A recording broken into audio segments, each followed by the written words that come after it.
welcome to the stage Sisonke Msimang.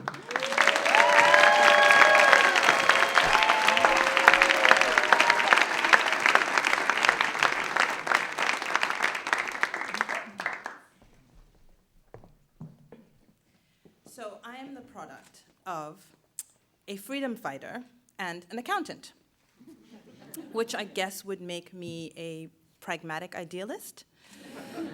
My father left South Africa when he was 21 years old to join the armed wing of the liberation struggle. And a few years later, he met my mother, who was, well, she wasn't my mother at the time, but he met an accounting student, a young accounting student who was charming and beautiful, and the rest, as they say, is history. So when we were growing up, my parents used to say things like, when we are free, one day when freedom comes, when liberation is here, and our favorite would be when Nelson Mandela is released from jail, and my sisters and I would look at each other and be like, yeah, right, like that's ever gonna happen, right? Nelson Mandela is gonna get out of jail. And of course he did. And not only did he get out of jail, but actually he was the first president of a free and democratic South Africa. And so fast forward, it's the mid-1990s, my family is back, I'm back from university, and I've landed my first job, and it's actually my dream job. I'm working for the United Nations on a program on young people and HIV and AIDS. And so, of course, it's a pragmatic idealist dream come true, right? On the one hand, it's the UN, so it's like, love, peace, and happiness. And on the other hand, let's face it, the UN is like the world's biggest bureaucracy, right? So it's like rules and systems and procedures, and like I'm in heaven, right? Both at the same time in one place. So it's great. So I'm very happy. I'm also really excited because I get to throw myself into my new country and this new job all at the same time, because by this time it's clear to me that while my parents' generation, for them, the struggle was one to end white minority rule. For my generation, the struggle is going to be slightly different, right? For us, it's going to be the tangibles. It's going to be health and education and water and sanitation, the things that you kind of need to know stuff about, right? So I throw myself into reading and research and trying to figure out as much as I can because I'm the pragmatic idealist, right? So I've got to figure out how to do this stuff. And so I can tell you everything about HIV and AIDS and young people because that's what my new job is about. I can tell you about the key elements of a plan for the syndromic management of STIs. I can tell you how many young women living in the northern KwaZulu-Natal district of Hluhluwe, age 15 to 19, are living with HIV. I can tell you the likelihood of HIV transmission in a single-sex act. Like, I am on it.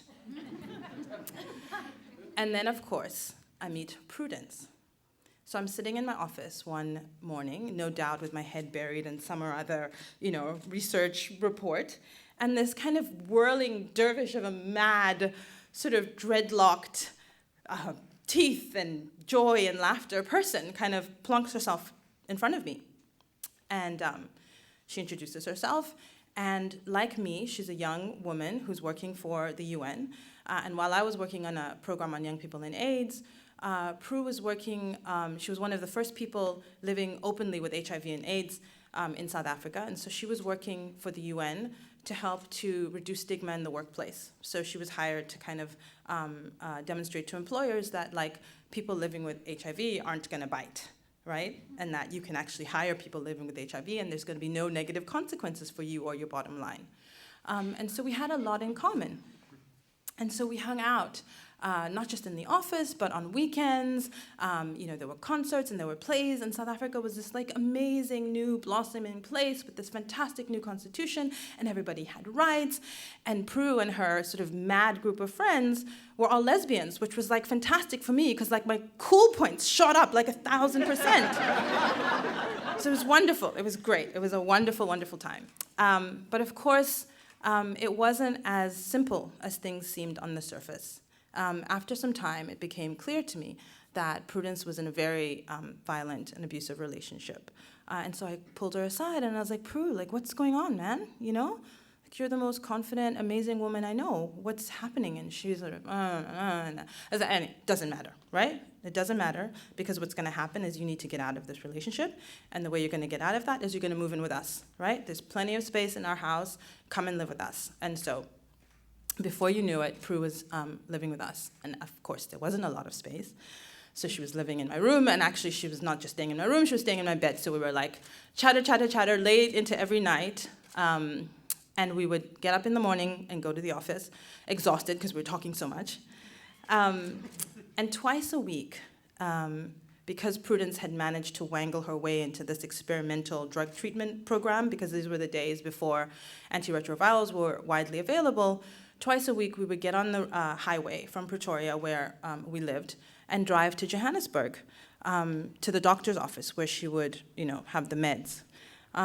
And I remember the first time we got to the doctor's office, I parked and I took the key out of the ignition, ready to get out, and Prue was like, "No, you stay here." And I'm like, "Oh, but we do everything together." Okay. Stay in the car. And so Prue went in, and the drive back was in silence, right? There was no talking.